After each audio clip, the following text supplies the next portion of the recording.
What all were you working on?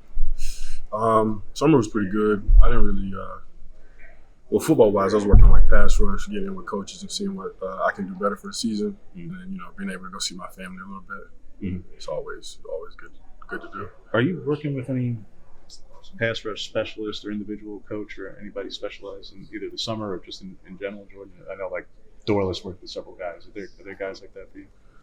Not really. We were kind of coming up here like after like runs and stuff and doing some extra work in the sand as a group, and then Coach Darian, our assistant D-line coach, would come out there with us and work a little bit of pass rush.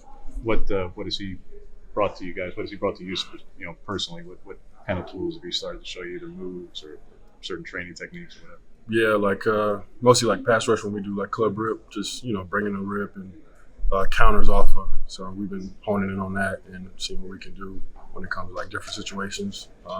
What kind of sets the O-line gives us. Do you feel like right now, at the end of the season, that you're maybe getting the attention you deserve nationally? That all these preseason deals, and there'll be watch lists this week and preseason honors and all this stuff, and you were awfully productive.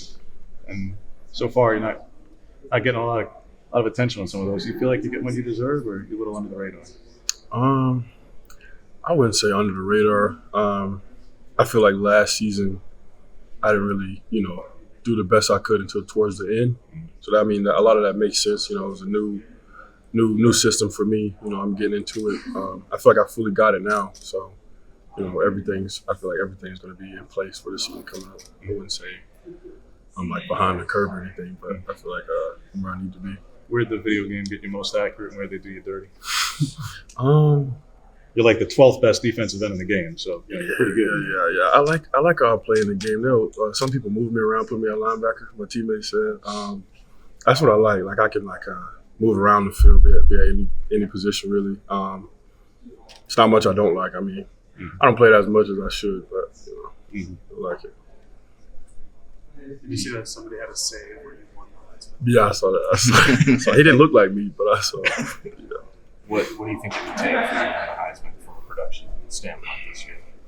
Probably about 18 sacks, 2 touchdowns on defense. No, not a tight end or anything. Nah, I would love to play some tight end, but probably like 5 forced fumbles and like double-digit tackles for loss, a couple of sacks. Is there anyone on the team so far that's proven to be really good at that game? Or I've played Tasheem. Tasheem's pretty good. Yeah, that's probably the only person I've played so far. Did you go to the leadership retreat, guys, back at Camp Abbott? Yeah. What did you get out of that? What were you personally, what did you experience out of that? Just having everybody together was really the main deal, and then how everybody could buy in for the season coming up, and then just what we need to move forward, and as leaders, how will we bring everybody with us? So that was the main part I took from it, and it was just a good experience. And for you personally, what were they kind of trying to impress upon you? Like if they were talking to Ferguson, Terrence was talking about for him specifically being more vocal. Yeah. Jeff was talking about trying to bring along the younger guys more for him. For you personally, what were the things that they were kind of focused on?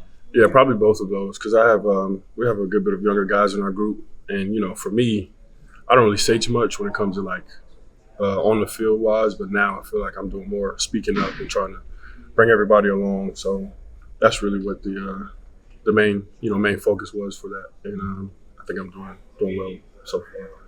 You talked about finding your comfort level kind of towards the end of last season. Was there anything that surprised you about just the transfer season and just how, just did anything kind of surprise you in that year and just how long it took you to adjust?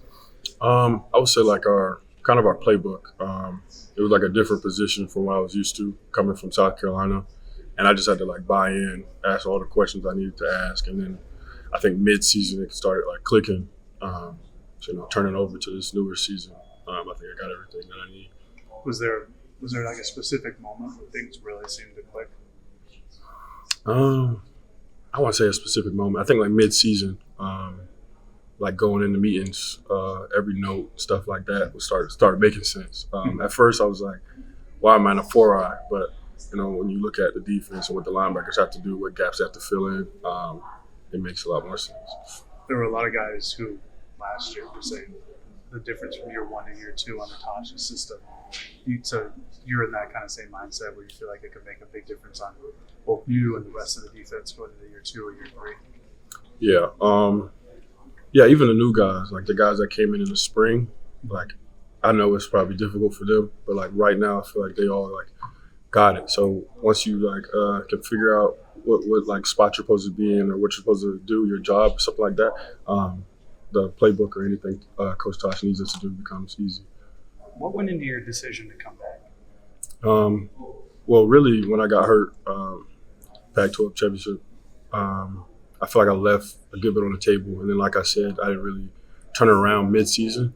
So I feel like I needed to come back and finish what You were talking about becoming like a leader this time of year. When you were in high school, like, were you one of those leaders when you were a senior? And, like, how have you kind of used that experience to help with some of these younger guys? Yeah, I think high school-wise, I was kind of like lead by example. So I feel like everything I did, everybody else around me kind of followed. College is a little bit different. You got to be like more vocal because it's a lot like I don't know how to say it. It's different because players are bigger, it moves faster. So being able to pick up a younger guy who's like not able to get into it or learn the plays really helps. And I also lead by example out here too. So even if I don't have to say anything, they still pay attention to what I do. Jordan, sorry if you've already been asked this by others, but the physicality of this conference of these national championship contending teams. It seems like this defense is built to compete with that physicality. I'm wondering your perspective, just being in those rooms with those guys and practice on this starting. Yeah, I think it really starts with our mindset because we have some people that I guess played against teams about to play this season, and they just tell us how it really is. Like teams like to run the ball a lot and what kind of mindset we have to have going into the game. So just listening to what they got to say, and then football is kind of all the same. Nothing will really change unless a team really wants to run the ball the whole game. But everything's gonna go in place, like how we say it, how we have it planned. And you guys have been tested obviously before by teams of that caliber. What lessons do you try to take out of those games over the years to inject into this year? I guess the way we practice. So like if it's a run heavy team, our mentality in practice going into it will be different. And if they like to throw the ball a lot, we'll pay attention to that. And then tendencies, we always try to pick up on tendencies. So I think we'll take all of that into games when we go this year. We talked to Matthew Bedford about the talent along the defensive line. I'm just curious from your perspective on the other side, what's this offensive line group like? Well coached. You can after every practice, every workout, they're always getting extra work. And really vocal. I like the way they've been practicing recently. And they're just all connected. That's probably the biggest thing about them. Like they're always picking each other up. Even like the younger guys, they always bring them along. And then I think they have a pretty savvy group this year. They did last year as well, but I think this year it's going to come together. You said in spring ball that you felt like coming back could help this team get over the hump to get a national championship. And I don't think that's like hyperbole. I think that really is like you could very much help. Just how does that feel knowing that you can have such a big impact on this team and their overall dreams? Yeah, it feels good. I mean, I know we got a lot of different players with like different attributes. I feel like me coming back could help, being on the edge or playing a little bit of 4-eye. And then, like I said earlier, we left a lot on the table. So just being there and everybody wants to win the national championship. So that's something I really want to be a part of too. One more. Has there been any, like through spring camp, were there any freshmen that kind of really stood out to you, just in whatever way, shape, or form? I really couldn't pull out one single freshman, but as a whole group, because they kind of like meet after our meetings, like the older guys, they all kind of like bought in, like all together. So like when they all buy in, they're kind of like holding each other accountable. So each freshman that we have been doing like pretty good recently.